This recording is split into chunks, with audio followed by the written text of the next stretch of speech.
அனைவருக்கும் வணக்கம். இன்னைக்கு வீடியோல ஒரு சில முக்கியமான விஷயங்கள் பேசப் போறோம். என்னென்ன அப்படின்றத நான் முன்னாடியே சொல்லிடுறேன்.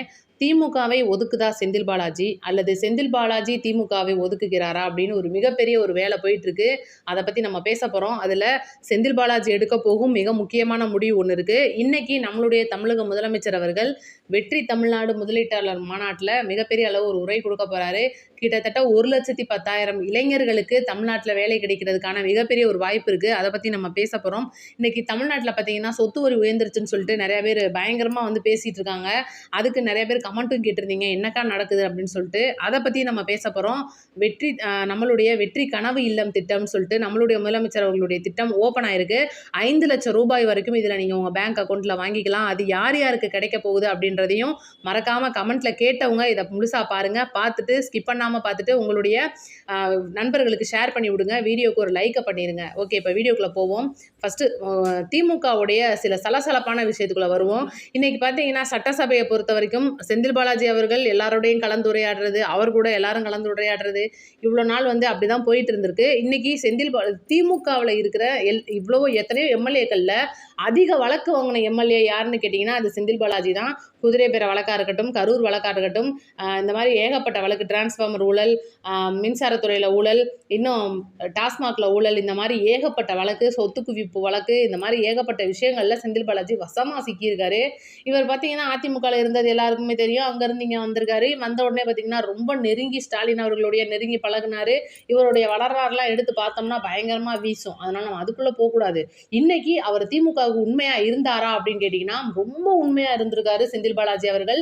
இன்னைக்கு யோசிச்சு பாருங்க, திமுகவுடைய நிறைய அமைச்சர்கள், முன்னாள் எம்எல்ஏக்கள் நிறைய பேர் இருக்காங்க. அவங்கள சேகர்பாபு, அனிதா ராதாகிருஷ்ணன் மற்றும் செந்தில் பாலாஜி, இவங்க 3 பேரும் அதிமுகலேருந்து வந்ததுக்கு அப்புறம் தான் திமுக நாறி போச்சு அப்படின்ற ஒரு பேச்சு இருக்கு. அப்ப திமுகல இருக்கிறவங்க மேல எந்த ஒரு குற்றச்சாட்டும் இல்லையா அப்படின்னு கேட்கும்போது, அப்படிலாம் கிடையாதுங்க. அவங்களும் இப்படித்தான், இவங்களும் இப்படித்தான். அங்கேருந்து வந்த உடனே ரொம்ப நெருங்கி பழகுனவர் ஸ்டாலின்ட்ட செந்தில் பாலாஜி அப்படின்ற ஒரு பேச்சு. அப்படிலாம் இருக்கும்போது, இன்னைக்கு ஸ்டாலின் அவர்களுக்காக உதயநிதி அவர்களோட இணைந்து இந்த குதிரை பேர வழக்குல ஈடுபட்டது, திருநாவுக்கரசே இத பிரஸ் மீட்லலாம் ஒத்துட்டு இருக்காப்ல. அப்படி இருக்கும்போது, இப்ப சமீப நாட்களா திமுக செந்தில் பாலாஜியை ஒதுக்குகிறது.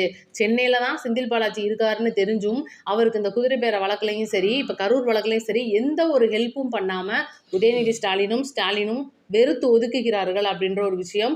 இதுக்கு பின்னால என்ன நடக்க போகுது? ஒருவேளை செந்தில் பாலாஜி எதுவும் வந்து அப்ரூவரா மாறப் போறாரா?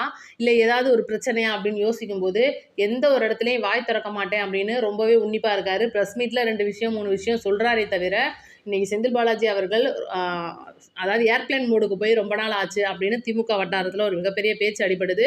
பார்ப்போம், அவருக்கான சிறைவாசல் எப்பவுமே திறந்தே இருக்கு. அடுத்து KN நேரு, ஏவா வேலு, இந்த மாதிரி அடுத்தடுத்து அப்படியே உள்ள போயிட்டே இருக்கலாம். நோ என்ட்ரி அப்படின்ற மாதிரி வந்து மிகப்பெரிய சம்பவங்களே நம்மளுடைய முதலமைச்சர் அவர்கள் செய்யறதுக்கு வெயிட் பண்ணிட்டு இருக்காரு. ரைட், இப்போ முக்கியமான விஷயத்துக்கு வருவோம். இன்னைக்கு பார்த்தீங்கன்னா, அந்த தொழில் வளர்ச்சித் துறையோட மிகப்பெரிய முதலீட்டாளர்கள் மாநாடு அமைச்சர் கீர்த்தனா அவர்கள் மேல வச்சிருக்கிற ஒரு மிகப்பெரிய குற்றச்சாட்டு. இதை பார்த்தீங்கன்னா, வைரலா நெட்டிசன்ஸ் நிறைய பேர் வந்து பகிர்ந்த ஒரு விஷயம்.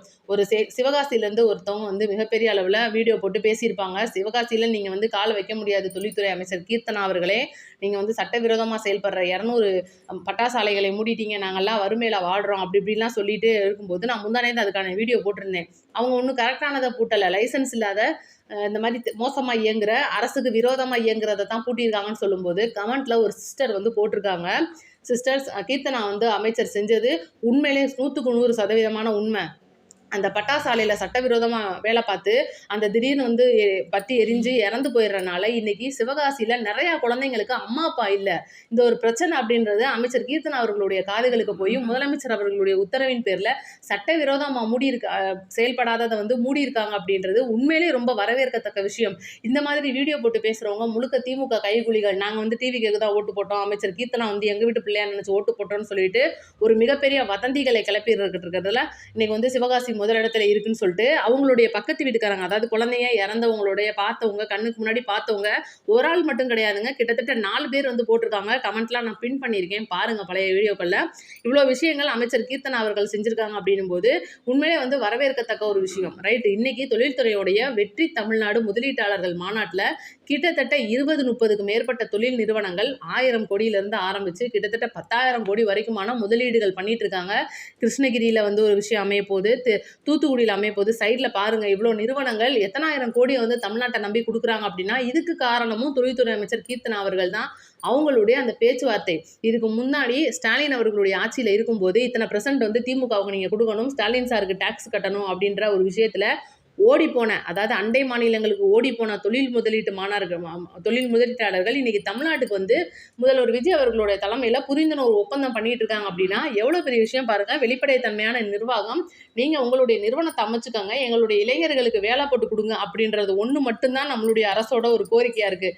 நீங்கள் அப்படியே எங்களுக்கு கமிஷனை வெட்டுங்க, அப்படியே நம்ம கட்சிக்கு பார்ட்டி ஃபண்டை கட்டுங்க, அப்படியே நம்ம ஆளுங்க 4 பேருக்கு வேலையை போட்டு கொடுங்க, அப்படியே எங்களை சில பேரை வந்து அப்படியே நல்லா பந்தாவாக வச்சுக்கோங்கன்னு சொல்லிட்டு திமுக மாதிரியான சில கைகூலிகள் இங்கே கிடையாது அப்படின்றத மீண்டும் ஒருக்கா நம்மளுடைய முதலமைச்சர் அவர்கள் நிரூபிச்சிருக்காரு. இன்றைக்கி தமிழ்நாட்டில் இருக்கிற ஒவ்வொரு மாவட்டத்திலையும் அமைய போகிற ஒவ்வொரு கம்பெனிகள் மூலியமாக நம்மளுடைய நாடு வந்து பொருளாதாரத்தில் முன்னேறி வரப்போகுது. தமிழ்நாடு எப்படியாவது நம்மளுடைய தமிழ்நாடு இப்போ பார்த்தீங்கன்னா அடுத்த எலெக்ஷன் வர்றதுக்குள்ளே பொருளாதாரத்தில் ஓரளவு ஒரு ஸ்டெப்பு முன்னாடி கொண்டுட்டு போகணும் அப்படின்ற ஒரு முனைப்போட நம்மளுடைய முதலமைச்சர் விஜய் அவர்கள் செயல்பட்டுக்கிட்டு இருக்கார் அப்படின்றது ஒரு தகவல். ரைட்டு, இப்போ அப்படியே டெல்லியை பக்கம் நம்ம போவோம். நேற்று பார்த்தீங்கன்னா தொகுதி மறுவரையறை மசோதாவில் எப்படி நம்மளுடைய திமுக வந்து பார்த்தீங்கன்னா நம்மளுடைய முதலமைச்சர் அவர்கள் கொண்டு வந்த தீர்மானத்தை ஆதரிச்சிருக்காங்க. ரைட்டு, இதுக்கு ஆதவ அர்ஜுனா அவர்கள் சொல்லியிருப்பாங்க, இங்கே ஆதரிச்சுட்டு அங்கே போய் வெளிநடப்பு பண்ணிடுறானீங்கப்பா அப்படின்னு சொல்லியிருப்பாங்க. இப்போ கடைசியில் என்ன ஆயிடுச்சுன்னா நேற்று ஈவினிங் சோனியா காந்தி அவர்கள் ஸ்டாலினுக்கு ஒரு ஃபோனாக போட்டிருக்காங்க. என்னென்னா, என் நிலைமை ரொம்ப மோசமாகுது, நீங்கள் வந்து இந்த மாதிரி அங்கே எதிர்த்துருக்கீங்க, இங்கேயும் வந்து எதிர்த்துருங்க அப்படின்றத தாண்டி நீங்கள் எதிர்த்தீங்கன்னா வடநாடு, அதாவது காங்கிரஸ் ஆளும் மாநிலங்களுக்குமான சீட்ஸும் வந்து பறி போயிடும் அப்படின்றது சோனியா காந்தி அவர்களுடைய ஒரு கருத்து. அதனால நம்ம நேற்று ஸ்டாலின் அவர்கள் சொன்ன மாதிரி இதெல்லாம் சும்மா கண்துடைப்பு தானே அப்படின்ற மாதிரிலாம் பேசியிருப்பாங்க போல, நமக்கு தெரில. லைட்டாக தகவல் இந்த மாதிரி வந்திருக்கு. ரைட், இப்போ என்ன தான் நடக்க போகுது, அவங்க வந்து என்ன தான் நடக்க போகிறாங்க அப்படின்றத பார்க்குறதுக்கு முன்னால் கனிமொழி அவர்கள் முன்னாள் நிதின் கட்கரி கல்வி அமைச்சர் இப்போ பார்த்தீங்கன்னா அந்த நீட்டுக்காக பதவி விலகினார் பார்த்தீங்களா, அவரை போய் சந்திச்சிருக்காங்க. இவரை சந்திச்சதுனாலேயே என்னமோ தெரில, கற்பான் பூச்சி 2வது சீசன் போராட்டத்தை இன்றைக்கி கையில் எடுத்திருக்காங்க. நேற்று தான் நம்மளுடைய சென்னையில் அந்த 10-15 நாளாக நடக்கிற போராட்டத்தை லைலாமணி அவர்கள் ஜூஸை கொடுத்து நிப்பாட்டி வச்சுட்டு வந்திருக்கிறாப்புல. இங்கிட்ட சிஜேபி பார்த்தீங்கன்னா, என்னப்பா நீங்கள் இப்படி நிப்பாட்டிவிட்டீங்க, அப்போல்லாம் நீங்கள் நிப்பாட்டக்கூடாது, எப்போவுமே நம்ம அரசுக்கு குடைச்சல் கொடுத்துக்கிட்டே இருக்கணும் அப்படின்ற மாதிரி, ஏன்னா கரப்பான் பூச்சினாலே தொல்லை தானே அப்படின்ற மாதிரி மறுபடியும் வந்து சீசன் 2 அப்படின்ற ஒரு போராட்டத்தை வந்து கையில் எடுக்கிறாங்க. இதுக்கு அவங்க யாரை பதவி விலக வைக்கணும் அப்படின்னு பார்த்தீங்கன்னா அமித்ஷாவை பதவி விலக வைக்கணுமா, இதுதான் அவங்களுடைய ஒரு கோரிக்கையாக இருக்க போது. இருக்கிற அனைத்து பள்ளிக்கூடத்துக்கும் வந்து இவங்க போவாங்களாம், அப்படியே வந்து நீட்னஸாக இருக்குதான்னு பார்ப்பாங்களாம். ஏன்னா இவங்க தானே இப்போ வந்து நாட்டை ஆண்டுகிட்டு இருக்காங்க. அதனால் இந்த ஒரு இதெல்லாம் வச்சு காமெடி பண்ணிகிட்டு இருக்காங்க. இந்த அபிஜித் தீப்கே இந்த மாதிரி ஆட்கள் வந்து அவங்களோட கட்சி சார்பாக உள்ளே போய் பார்க்கும்போது இந்த மாதிரி வேலைகள்லாம் சரிவர நடக்கலைன்னா உடனே அமித்ஷா பதவி விலகணும், அடுத்து 3வது போராட்டத்துக்கு மோடி பதவி விலகணும். இதுதான் வந்து இவங்களுடைய ஒரு விஷயமா இருக்குது. அப்போ பார்த்துக்கோங்க, டெல்லியை ஆட்டுவிக்கிறாங்க. இங்கிட்டு பார்த்தீங்கன்னா நம்மளுடைய கர்நாடகாவில் இன்றைக்கி மிகப்பெரிய ஒரு பந்து பார்த்தீங்கன்னா கன்னட அமைப்புகள் நிறைய பேர் வந்து அந்த கன்னடாவில் அந்த மேகத்தட்டு அணை கட்டுறதுக்கு எதிர்த்துக்கிட்டு இருக்காங்க.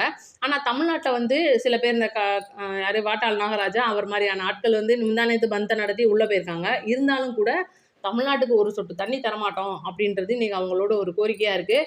இது எல்லாத்தையும் தாண்டி நம்மளுடைய தமிழகம் மற்றும் கர்நாடக எல்லையில் இயல்பாக இருக்க சில பொதுமக்கள் ரொம்பவே பாதிப்புக்குள்ளாகி வந்திருக்காங்க. இன்றைக்கி மிகப்பெரிய அளவில் பந்து நடத்துகிறாங்க, கள்ளக்கொண்டு எறிகிறது, இந்த மாதிரி எல்லைகளில் பதற்றம், இந்த மாதிரி சம்பவங்கள்லாம் அங்கே அரங்கேறியிருக்கு. இதுக்கு முதலமைச்சர் அவர்கள் ஏதாவது ஒரு முக்கியமான விஷயத்தை எடுத்து அதை முடிச்சு விடணும் அப்படின்றது நம்மளுடைய ஒரு கோரிக்கை. ரைட், இப்போ முக்கியமான விஷயத்துக்கு வருவோம். வீடு கட்டுற திட்டம் இன்னைக்கு பார்த்தீங்கன்னா வெற்றி இல்லம் திட்டம், கனவு இல்லம் திட்டம்னு சொல்லிட்டு நம்மளுடைய முதலமைச்சர் அவர்கள் ஒவ்வொரு ஆளுக்கும் 5 லட்சம் ரூபாய் இந்த ஆண்டில் 70,000 வீடு, ஒவ்வொரு வருஷத்துக்கும் 70,000 வீடு வந்து கட்டி கொடுக்குறதா இருக்காங்க. இது முந்தின இருக்கிறத விட கம்மி தான். முந்தினதுல வந்து 1 லட்சம் நினைக்கிறேன், இப்போ 70,000. காரணம் என்ன அப்படின்னு நீங்கள் கேட்டிங்கன்னா, கலைஞர் கனவு இல்லம் திட்டம்னு ஒன்று வந்துச்சு ஸ்டாலின் அவர்கள் ஆட்சியில் இருக்கும்போது. ஏன் கலைஞர் இருக்கும்போதே கொண்டு வந்துட்டாரு. ஆனால் இதுக்கு கிட்டத்தட்ட 8,000 கோடிக்கு மேலே வந்து பணம் ஒதுக்கியிருக்காங்க. இன்ன வரைக்கும் அந்த கனவு இல்லம் திட்டத்தில், அந்த செயல்படுற திட்டத்தில் 2 பணம் வந்தவங்க, 1 பணம் வந்தவங்க மட்டும்தான் இருக்காங்க. ஏன்னா 5 லட்சம்னா உங்களுக்கு உடனே வந்து போட மாட்டாங்க. அந்த பேஸ்மெண்ட் போட்டால் ஒரு பணம், முதல் செவர் எடுத்தால் ஒரு பணம். இதுதான் அந்த கலைஞர் அவர்களுடைய திட்டத்தோட ஒரு இது ஸ்டெப்பு. அப்படி இருக்கும்போது இன்றைக்கி பார்த்தீங்கன்னா நிறைய இடங்களில் பணம் போகாமல் பாதி இடங்களில் வீடு கட்டாமல் கிடக்கிறது. அப்படி கட்டாமல் கிடக்கிற வீட்டுக்கு நீங்கள் வந்து வெற்றி கனவு திட்டத்தில் பதிய முடியாது. ஏன்னா ஆல்ரெடி பதிஞ்சவங்க இந்த இடத்துல பதியும் போது உங்களுக்கு வந்திருக்குன்ற மாதிரி காட்டும். அப்போ என்ன தான் பண்ணுறது? அப்போ இன்றைக்கி ஸ்டாலின் அவர்கள் இந்த அளவுக்கு வந்து தமிழ்நாட்டை இப்படி சுரண்டி போட்டிருக்காங்கன்னு சொல்லிட்டு இங்கே ஒரு பிரச்சனை வந்து பிரளயமாக வெடிக்க போகுது. அதனால தான் நான் சொல்கிறேன், மீண்டும் வெற்றி கனவு இல்லம் திட்டம், நம்மளுடைய முதலமைச்சர் அவர்களுடைய இந்த கனவு இல்லம் திட்டம் யார் யாருக்கு பதியணும், எப்படி பதியணும் அப்படின்றத அப்படின்றத நான் அடுத்த வீடியோவில் விளக்கமாக சொல்கிறேன். மறக்காமல் நோட்டிஃபிகேஷன் ஆன் பண்ணி வைங்க. இன்னும் வந்து பார்த்தீங்கன்னா கிராமப்புறங்களில் தான் இந்த ஒரு வீட்டு திட்டம் அப்படின்றது கொண்டுட்டு வர போகிறாங்க. ஒவ்வொரு ஆளுக்கும் 5 லட்சம் அப்படின்றது அரசு நிர்ணயிச்சிருக்காங்க. அதுவும் பார்த்தீங்கன்னா என்ன வேணும் அப்படின்றத சொல்லிடுறேன். அவங்களுக்கு தேவையான முதல்ல இடம் இருக்கணும். அவங்களுக்கான இடம் அது எத்தனை சென்ட்டோ அது உங்களோட பேர். அந்த பேர் வரவங்களுடைய பேரில் இருக்கணும். இதெல்லாம் ரெடியாக எடுத்து வச்சுக்கோங்க. ஆதார் கார்டு குறிப்பாக இருக்கணும். குடும்ப அட்டை இருக்கணும். இதெல்லாம் வச்சுருந்தீங்கன்னா தாராளமாக இதை நீங்கள் பதிஞ்சுக்கலாம். இதுக்கு நான் விவரமாகவே ஒரு வீடியோவில் நான் சொல்கிறேன். நோட்டிஃபிகேஷன் ஆன் பண்ணி வைங்க. நம்ம வீடியோ 4 பேருக்கு ஷேர் பண்ணி விடுங்க. நன்றி, வணக்கம். அடுத்த வீடியோவில் சந்திப்போம்.